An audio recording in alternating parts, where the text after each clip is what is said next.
Bonjour, dans cette vidéo, on va présenter le tableau de contingence. C'est un outil très utilisé dans le cadre de l'analyse de deux variables, de l'analyse conjointe de deux variables, et notamment pour étudier la liaison entre deux variables qualitatives. Bon, déjà, commençons par donner une définition de ce que l'on entend par un tableau de contingence. Un tableau de contingence, c'est un tableau d'effectifs. Donc, à l'intérieur, il y a des effectifs, des nombres obtenus en croisant les modalités, c'est-à-dire les différentes catégories de deux variables, qu'elles soient qualitatives, quantitatives ou mixtes, c'est-à-dire une est qualitative et l'autre est quantitative, définies bien sûr sur une même population d'unités statistiques. Donnons la forme générale d'un tableau de contingence.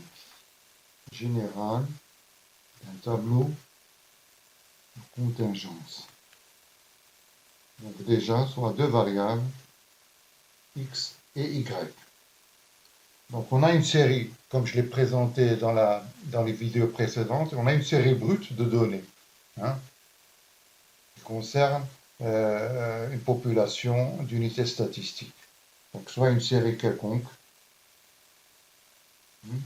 elle est brute, c'est-à-dire pour chaque unité statistique, on a deux observations, une pour la variable x et la seconde pour la variable y.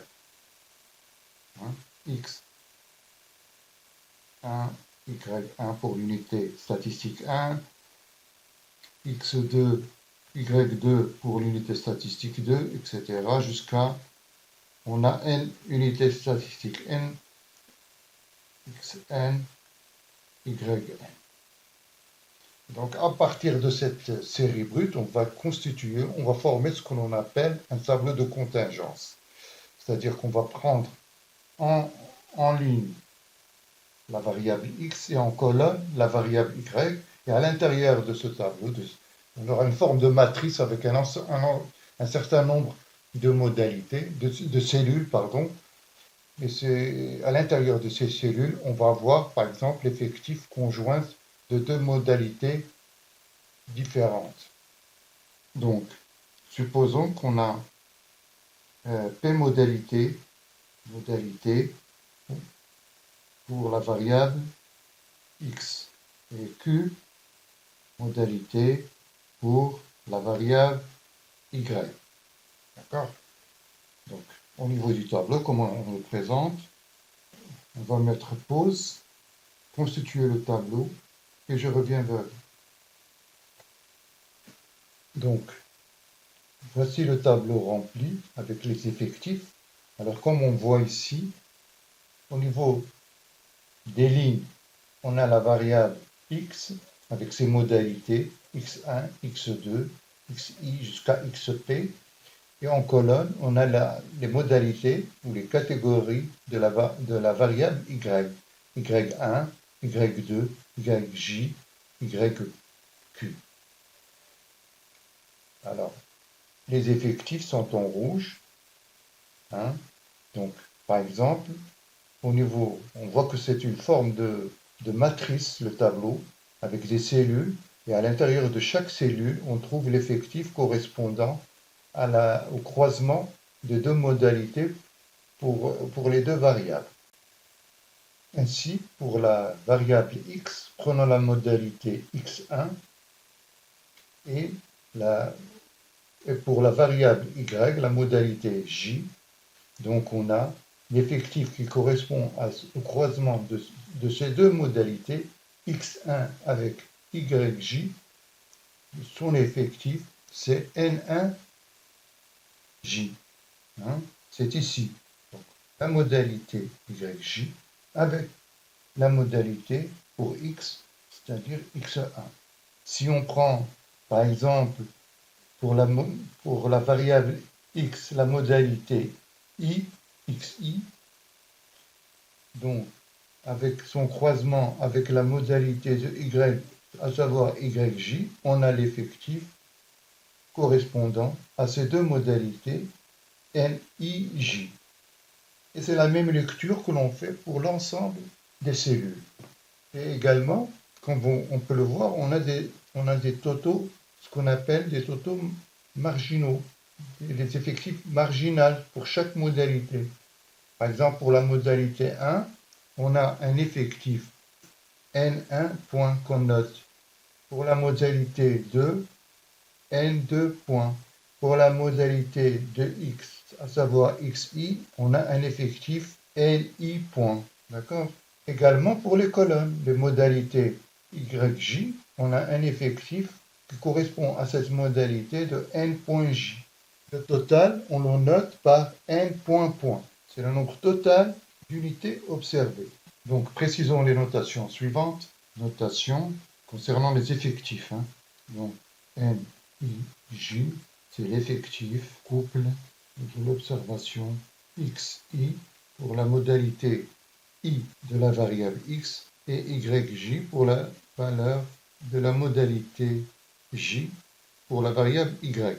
NI point, c'est l'effectif de la modalité N.J, c'est l'effectif de la modalité YJ. On appelle les NI points et les N.J l'effectif marginal. NI point et N.J sont appelés effectifs marginaux. À côté de ce tableau d'effectifs en termes absolus, on peut également déduire un tableau d'effectifs en termes de fréquence. Donc, pour aller un peu plus vite, j'ai déjà préparé le tableau correspondant des fréquences, c'est-à-dire les effectifs relatifs, comme vous le voyez ici.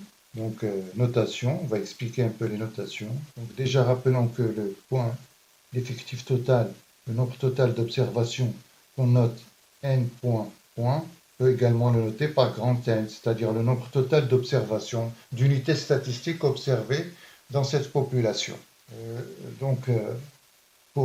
Concernant l'effectif relatif, donc au niveau du tableau, on voit par exemple que pour la cellule IJ, la fréquence est donnée par le rapport suivant FIJ. Ce n'est que l'effectif total correspondant aux deux modalités à la cellule du croisement entre la ligne I et la colonne J.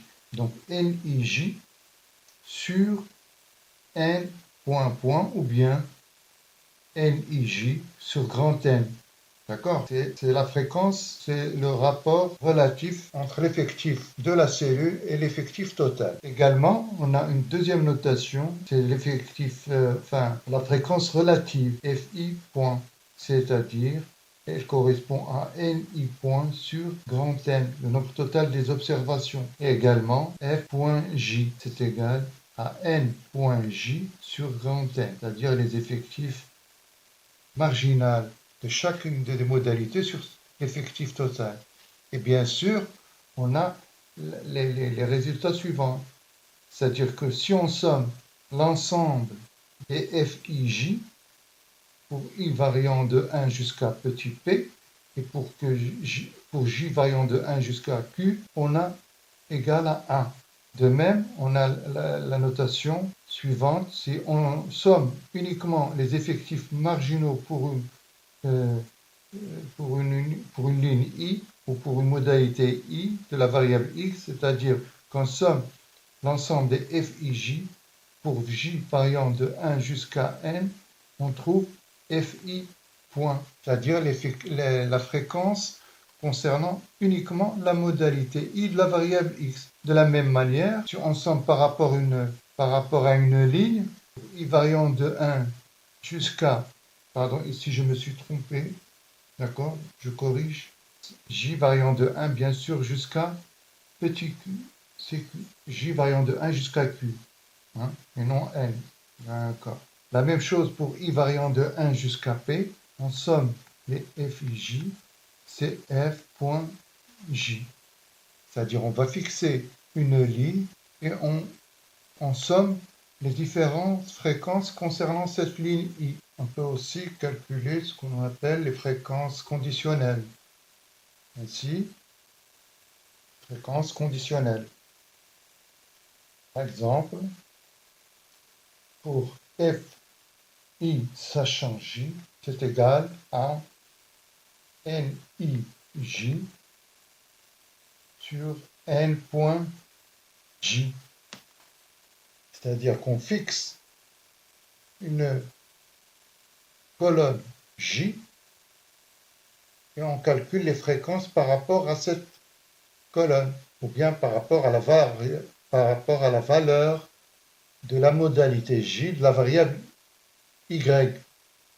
Également, on peut fixer I plutôt, la modalité I, et calculer les fréquences conditionnelles par rapport à cette modalité, c'est-à-dire NIJ sur NI point. Ce sont des rapports qui sont beaucoup plus utilisés dans le cadre de la probabilité. Maintenant, on va illustrer ce qu'on vient de voir par deux exemples. Le premier concernant le croisement entre deux variables quantitatives et le second exemple concerne le croisement de deux variables qualitatives. Donc, commençons par le premier cas, exemple de deux variables quantitatives. Exemple 1, le cas de deux variables quantitatives. Pour cela, on va prendre l'exemple qu'on a traité au cours de la vidéo précédente, c'est-à-dire au niveau de la droite de régression, à savoir la relation entre l'âge et le poids. Je reprends les données. Donc voici les données qu'on avait utilisées au cours de la vidéo précédente. On a en colonne la taille des 30 élèves en centimètres et le poids en kilos. Maintenant, on va constituer un tableau croisé de ces deux variables quantitatives. Voilà un peu ce que l'on a préparé au niveau d'Excel. Donc, on voit que à notre gauche, on a les séries brutes. Hein. Ici, on a la série double ou la série brute. Ici, on a le tableau croisé. Eh bien, le tableau, ce qu'on appelle le tableau de contingence entre deux variables quantitatives. Donc, comment on élabore ce tableau de contingence? C'est à partir de la série brute. C'est-à-dire qu'on croise les modalités des deux variables. Par exemple, ici, on a pour 45, entre 45 et 49 kg, et 1,50 m et 1,60 m, on a 6 élèves. Et d'ailleurs, si on les compte, on va les trouver. D'accord? On va les trouver à partir d'ici, à partir de la série brute. Si par exemple on prend la catégorie entre 60 et 65 kg et 1,70 m, c'est-à-dire ici et ici, si on prend l'intersection où on a trouvé 4, les enfants ou les élèves qui ont entre 60 et 65 kg et également qui mesurent entre 1,70 m et 1,80 m en taille, donc on trouve 4. On va les compter par exemple ici, pour 1,70 m et 1,80 m, alors 1,70 m et 1,80 m, déjà voilà un, qui a 60 kg. Un second, 1,71 m et également il a 61 kg. Donc il est concerné par les deux modalités. Également 1,72 m et 64 kg, donc un troisième. Il nous reste à trouver un. Donc 1 mètre qui dépasse 1,60 m, voilà 1,70 m et 60 kg. Un quatrième. Donc on a bien ici 4 élèves qui ont un poids situé entre 60 et 65 kg et qui ont comme taille entre 1,70 m et 1,80 m. C'est comme ça qu'on constitue un peu le tableau de contingence. Maintenant, on peut donner par exemple pour les effectifs absolus, hein, pour chaque cellule, par exemple, N1, 1, ici c'est 4. N1, 2, la première ligne, la deuxième colonne, c'est 0. N1, N3, 2, c'est 8. D'accord? N3, ça c'est c'est les IM, hein. Ça, c'est I égale à 1, I égale à 2, I égale à 3, I égale à 4. Et ça, c'est J. C'est J égale à 1, J égale à 2, et J égale à 3. 4, 3 égale à 4, etc. Et on voit que le total, c'est bien 30. Et les effectifs marginaux, par exemple ici, c'est N1 point égale 6. Celui-là, c'est N.2, N.1, pardon, égale 12. N.2 égale 14. N.2 égale N2 point égale à 9, etc. Et quand on a un tableau de contingence avec les variables quantitatives, on peut également calculer leur moyenne, leur voyance, etc. pour chaque sous-population. Par exemple, moyenne du poids des élèves appartenant à la catégorie qui mesure entre 1,50 m et 1,60 m.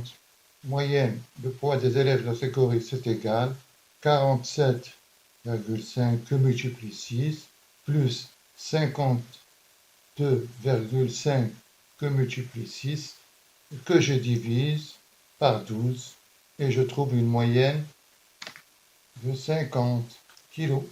Donc, x bar point 1 est égal à 50 kg. Et on peut, de la même manière, calculer les différentes caractéristiques pour toutes les sous-catégories.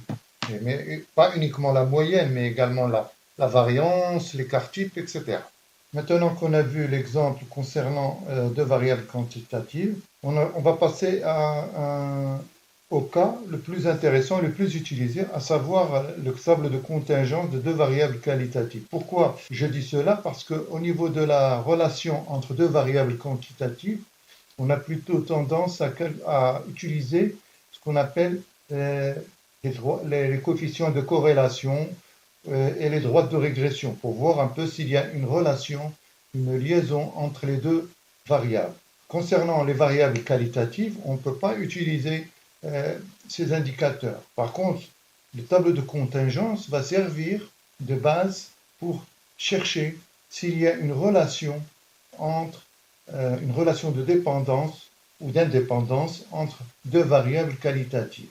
Donc, on va essayer de traiter ce cas également par le biais d'un exemple. Exemple 2, cas de deux variables qualitatives. Pour cela, j'ai déjà préparé par le biais d'Excel un exemple, un tableau d'effectifs absolus, un tableau croisé pour deux variables qualitatives. C'est un exemple fictif concernant 300 ménages. On a essayé de croiser deux variables. La première concerne leur niveau de budget, ce qu'il est bas, moyen, élevé, leur budget annuel, et également où est-ce qu'ils partent en voyage. Est-ce que par exemple ils voyagent mais à l'intérieur du pays, c'est-à-dire local, ou bien ils vont vers un autre continent, à savoir soit l'Europe, l'Asie ou l'Amérique. Et donc on a constitué un tableau croisé pour ces 300 ménages. Mais avant de poursuivre, je voudrais revenir au point précédent, à savoir l'exemple des deux variables quantitatives. Je voudrais faire deux précisions. La première concerne le passage du tableau brut, de la série brute au tableau de contingence. Vous avez vu que aussi également on a constitué des classes aussi bien pour la taille que pour le poids. Donc on a regroupé le poids, par exemple, de 45 à 49, de 50 à 54, de 50 à 59, 60 à 65, et on a fait correspondre à chaque classe l'effectif correspondant. Et également pour la taille. La taille qu'on avait au niveau de la série brute en centimètres, on l'a transformée en mètres. Et ainsi, par exemple, pour le calcul de la moyenne, on a vu que pour le calcul de la moyenne, quand on est en présence de classe d'une variable continue exprimée sous forme de classe, on prenait le centre de classe et on faisait la moyenne. C'est ce que j'ai fait, par exemple, pour calculer la moyenne du poids des élèves de leur catégorie qui ont une taille comprise entre 1,50 m et 1,60 m. Deuxième précision, c'est concernant une notation.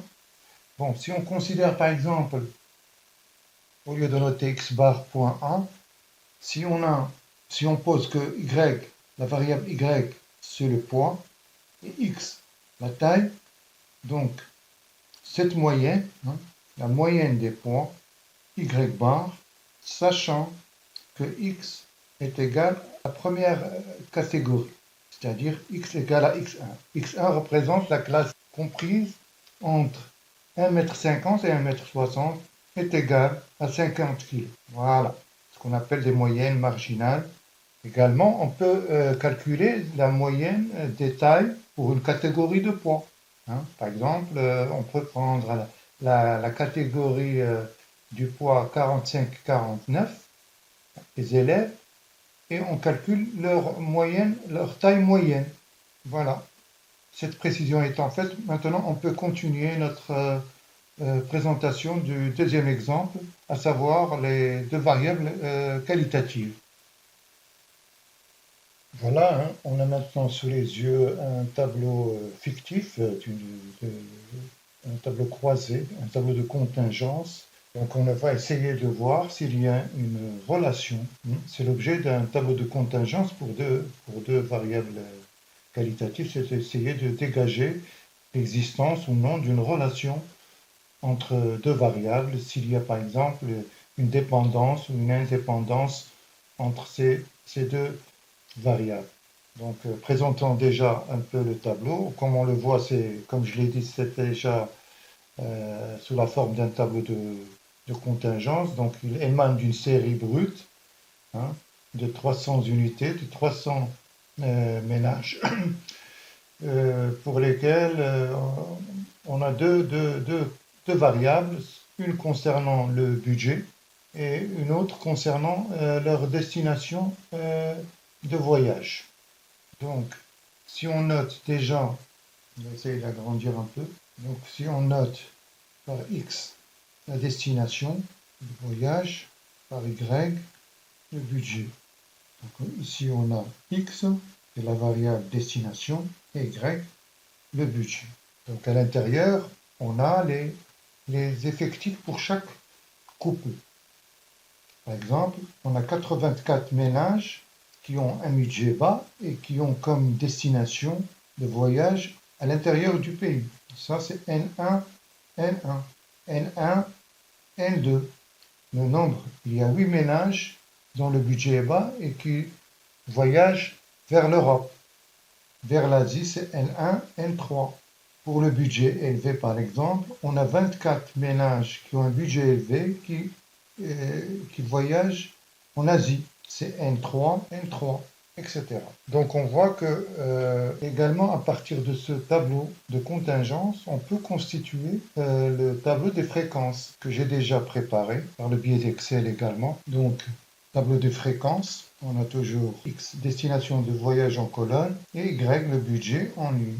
Par exemple, pour le calcul d'une fréquence, 0,28 représente la fréquence des ménages qui ont un budget bas et qui voyagent à l'intérieur du pays, c'est-à-dire F1, 1, F1, 2, F1, 3, F3, 3. Également, on a les fréquences relatives marginales. Par exemple ici, on a 0,32 qui représente la fréquence marginale de la première ligne, F2, F3, ici, on a F.1, F.2, F.3. Et bien sûr, la somme fait 1. L'effectif marginal, par exemple, on a 0,32 des ménages qui ont un budget bas.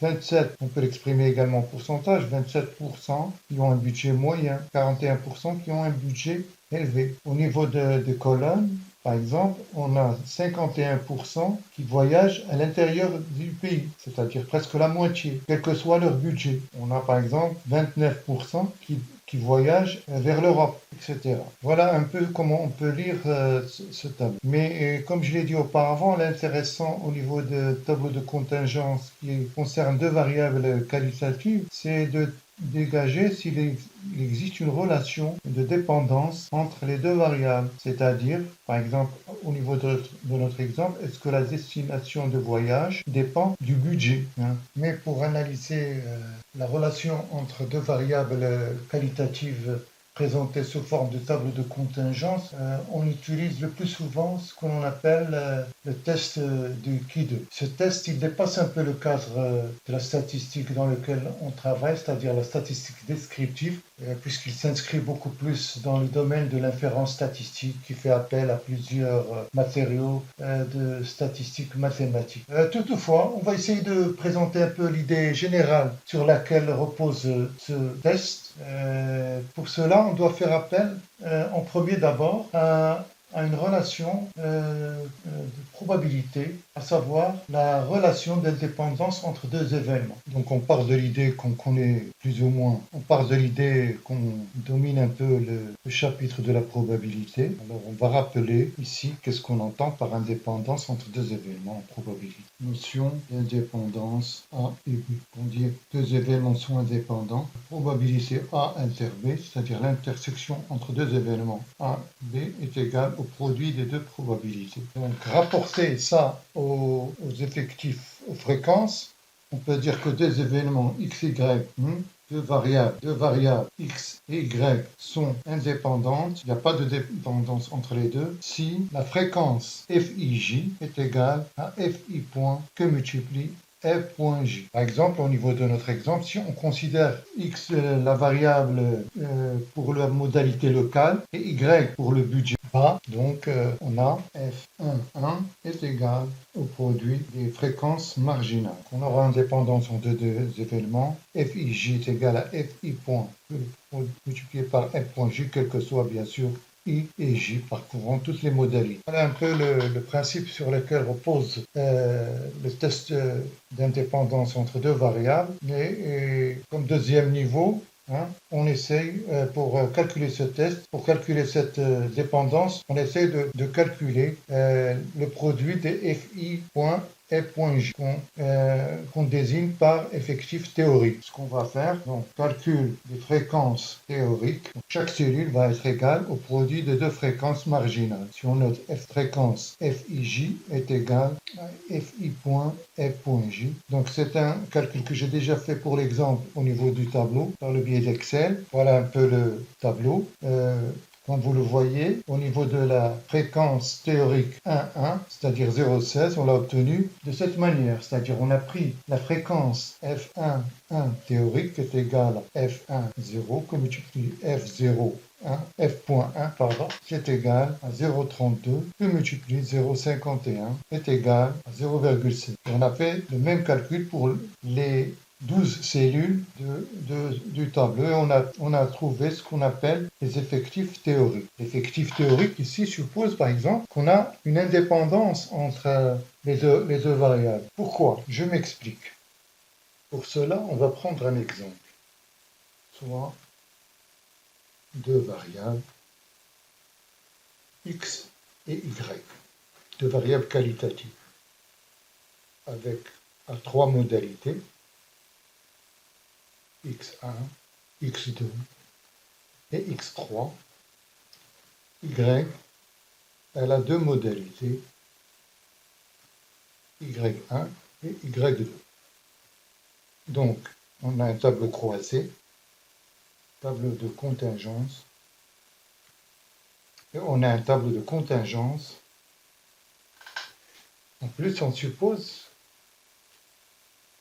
essayer d'expliquer un peu le principe du test, du Q2,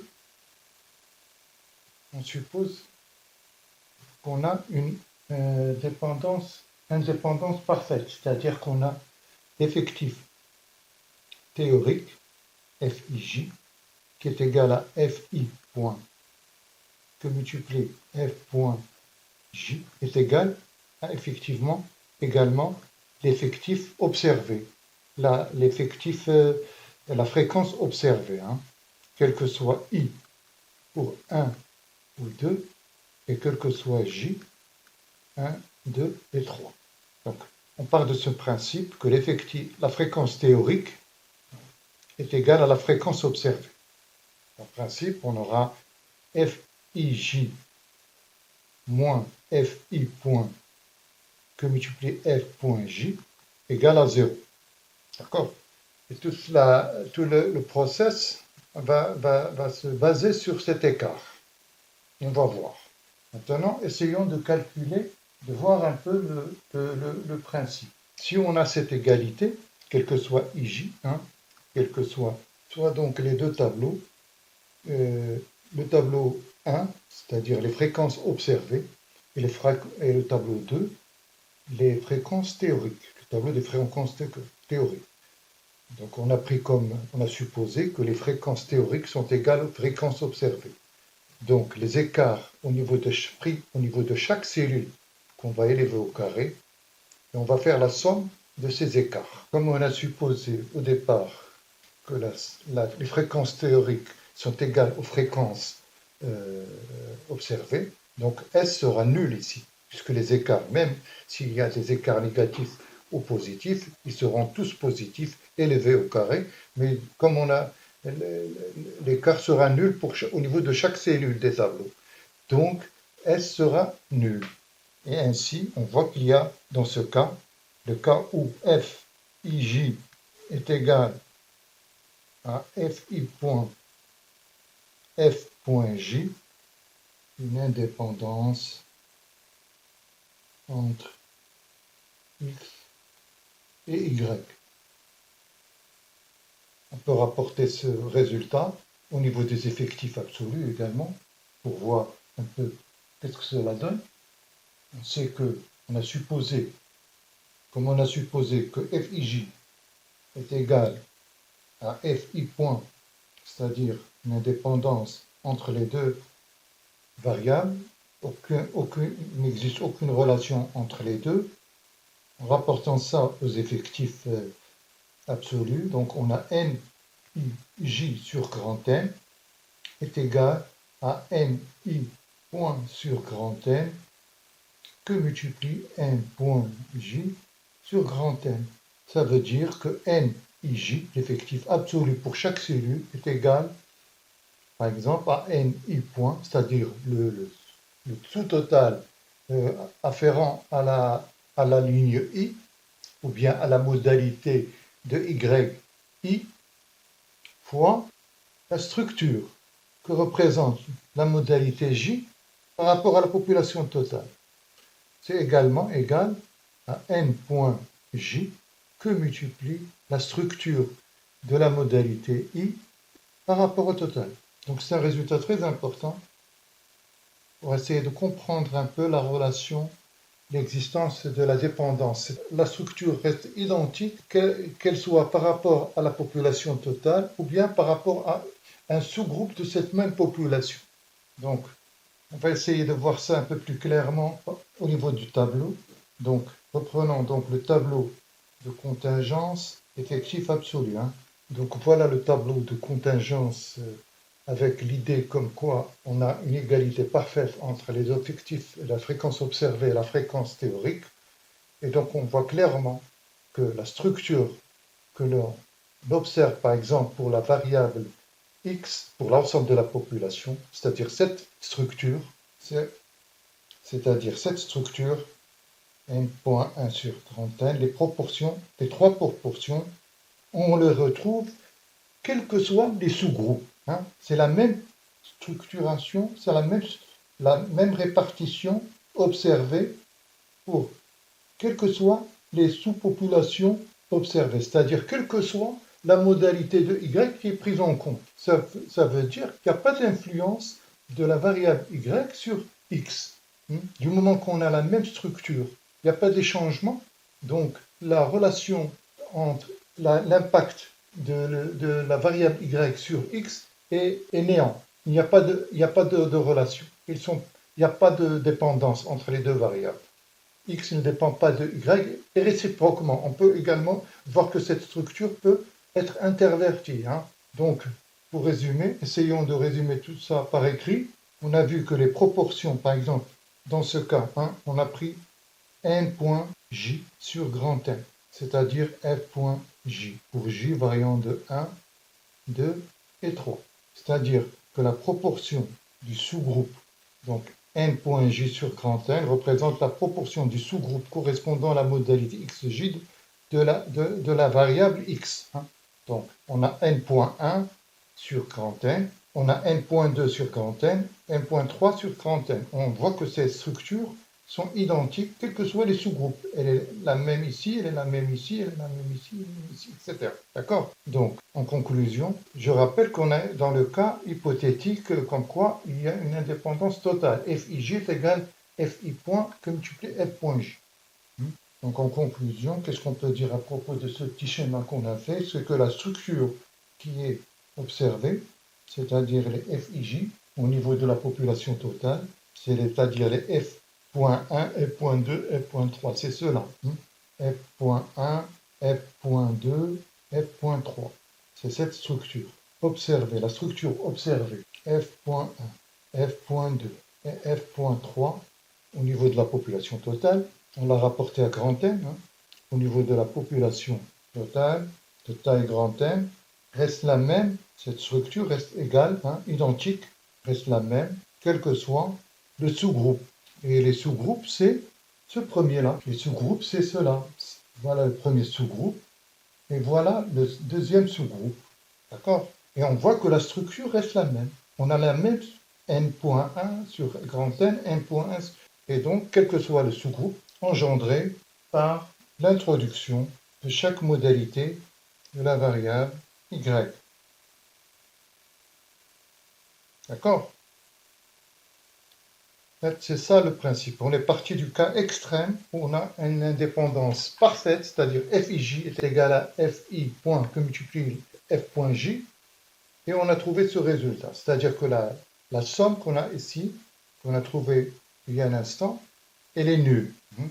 La somme des écarts au carré. Cette somme-là, elle est nulle. Mais ça, c'est pour le cas théorique où il y a une indépendance totale entre les deux variables.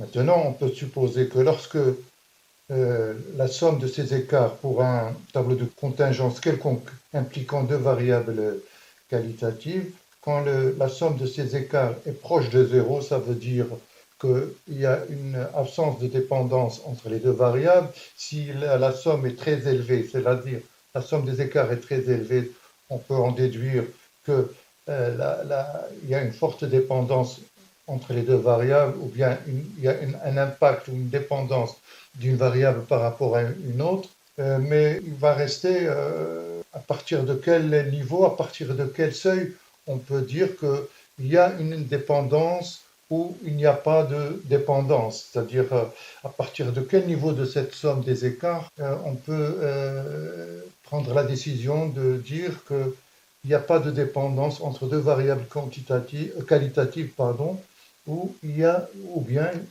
il y a une forte dépendance, une forte relation entre les deux variables. La réponse à cette question reste tributaire du test de Qui 2 qu'on va voir en manière encore plus développée quand on le présentera dans le cadre d'une prochaine vidéo avec bien sûr l'introduction des outils de la statistique mathématique. Donc voilà ce qui termine cette vidéo. On va essayer de présenter un dernier chapitre inscrit au niveau de la statistique descriptive. C'est beaucoup plus une introduction à ce qu'on appelle les séries chronologiques. Sur ce, je vous dis à la prochaine et salut!